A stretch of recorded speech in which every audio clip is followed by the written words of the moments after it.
Hello, committee members. Thanks for allowing me to speak today. And I just want to say I was really happy to see the professionalism and friendship between the committee members of both parties at the beginning of this meeting. So it's something in these polarizing times is something that we rarely see. So it's really impressive. And I do wish Eric, Adam, and John all the best in their future endeavors. And who knows, maybe we'll meet again here and talk about other issues. So I am the author of NJ Animal Observer, which is a website that publishes analysis and research on New Jersey and national animal shelters. I have done in-depth months-long investigations into many of the state's largest shelters, including one of them that's supporting this bill publicly. My Facebook page has reached up to 840,000 people each week, and most of those live in New Jersey. So as others have said, I strongly support the tethering provisions, anti-tethering provisions of this bill. That's a good thing. But I strongly oppose the cost of care provisions in this bill because they, number one, violate pet owners' constitutional rights, and number two, will ultimately result in the stealing and killing of innocent pet owners' animals. So as others have mentioned, there were two court cases in the United States District Court, the Louisville, Kentucky case and a Greeley, Colorado case. Both courts ruled that merely a probability, preponderance of evidence threshold, which really is meaning if a judge thinks there's a 50.1% chance or greater that the person could be guilty after all the evidence is presented, then the shelter can effectively seize the animal after the owner can't pay exorbitant fees. And those courts ruled that violated due process because that's far different than beyond the reasonable doubt standard in a trial. So that's why I really can't, that's a major issue with this bill. In the Greeley, Colorado case, the owner was ultimately found not guilty, but still had several of her dogs killed because she couldn't pay an $11,000 fee. Now, the large wealthy animal welfare organizations pushing this bill have said that these cases cost them thousands of dollars or tens of thousands of dollars, and with all their money, they can't pay for them. Well, how would they expect the average pet owner, let alone a poor pet owner, as Kathy mentioned in Camden, pay for these cases? They don't. They expect those people to sign the animal over to them and for them to be able to do whatever they want with that animal at that point in time. And as we know, historically, animal welfare laws have been disproportionately applied against people of color and people who have less economic means. And we know who will be most harmed by this bill. So why shouldn't we trust these organizations? Well, we just need to open our eyes. CBS News did an investigatory piece on the ASPCA last August and found the organization hardly spent any money on the animals in their care. In addition, they found the organization deceptively advertised to the public. Humane Rescue Alliance, which owns St. Hubert's, has a Washington, D.C. shelter. And I just published an in-depth investigatory piece on them last week. And that shelter in 2020 and 2019 killed around 3/4 of all senior dogs and close to 90% of all senior medium to large size dogs that were not reclaimed by an owner. Is this the kind of organization we're going to trust to care for an animal with the ability to kill that animal before the case is adjudicated? I don't think so. When I looked at St. Hubert's contract with Newark a couple of years ago when they had it, they also had very bad results. So we can't trust them. Now, what the animal shelter lobbyists supporting this bill haven't told you is they already recover these costs through their negotiated contracts with the municipalities. Each year they negotiate contracts based on the number of animals and how long they'll stay in their shelters, which includes court case animals. Most years they'll get fewer animals and they'll bank that cash. In the years that they get a lot of court case animals, they'll use those reserves to pay for them. What they also don't tell you is a dirty little secret in the animal sheltering world, is that these animal cruelty cases are cash cows and money makers for them. All you need to do is turn on your TV at night and look at those sad ASPCA commercials with the Sarah McLachlan song playing. And they raise tons of money off these cases. But if this law passes and they take ownership of those animals, what will happen? Well, they'll raise money off those animals while they're a fundraising use. maybe for a few weeks. But once that fundraising well runs dry and those animals are of no use, if they're cute, they're going to adopt those animals at a high fee. If they're not cute or require some work, they're going to kill those animals to save money. So where does all that fundraising money go that they raised? It doesn't go to the animals. It goes to the exorbitantly compensated executives of these organizations. Last year, the ASPCA CEO made nearly $1 million.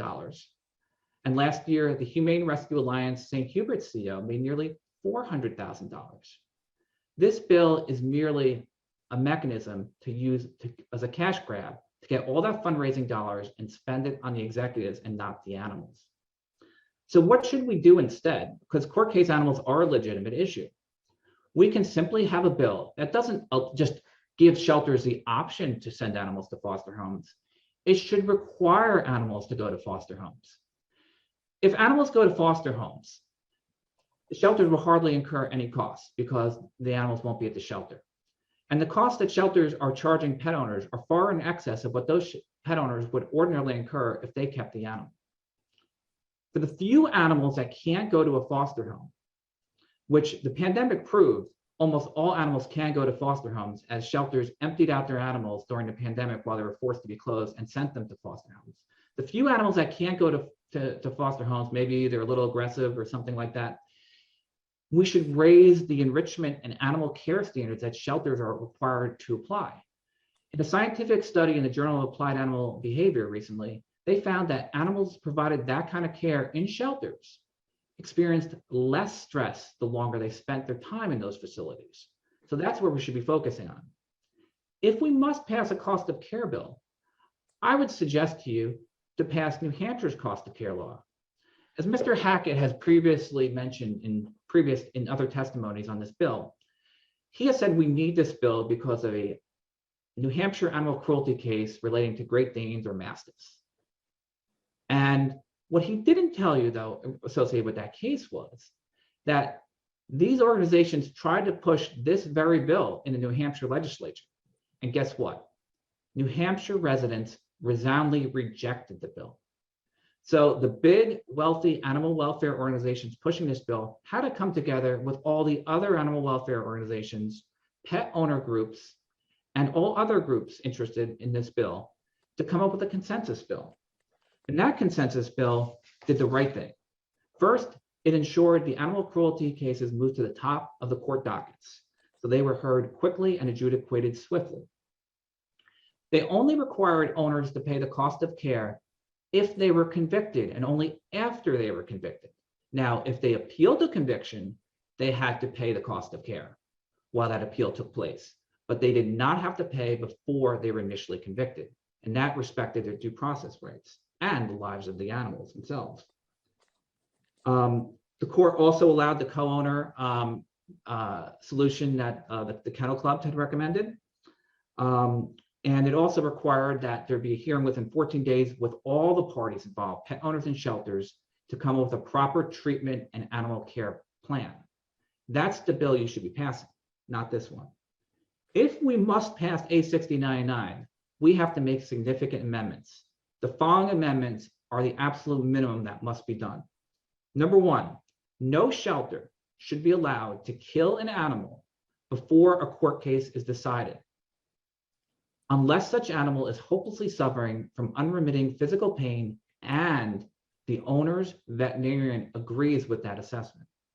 Number two, there must be a quantitative threshold for what reasonable costs are. Right now, it is vague, and it could be anything. And as we've seen in other laws, they can cost thousands or tens of thousands of dollars, and poor pet owners and almost any pet owner will have to sign their animal over. I suggest we mandate that all these cost of care payments, along with their other recurring monthly expenses, should be no more than 20% of their monthly income. As Kathy had mentioned, also, pet owners should not pay any veterinary costs relating to the shelter's actions. So if an animal gets sick or injured at a shelter because of its own negligence, that's on the shelter, not the pet owner. And we must always remember the costs that the shelters are charging the owners are far in excess of what an owner would normally pay.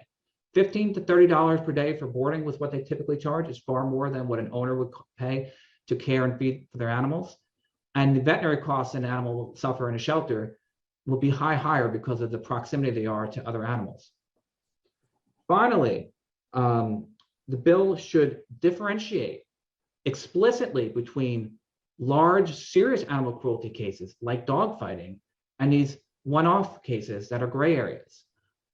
The animal sheltering lobbyists in this bill have refused to put that in the bill. Why? Because they want to take those animals and raise money off of them. So they need to put that in the bill. And finally, I would just say that when we look at this bill, we have to realize that the cost of care that they're charging for these owners is way more than they would normally incur. And I strongly suggest to you to pass through the anti-tethering provisions, do not pass the cost of care provisions, and instead go with one of the three solutions I presented in the order, in order of priority that I presented them. So please vote no on the cost of care provisions in A6099. Thank you. Alan, can I ask you a question? Sure thing, Eric.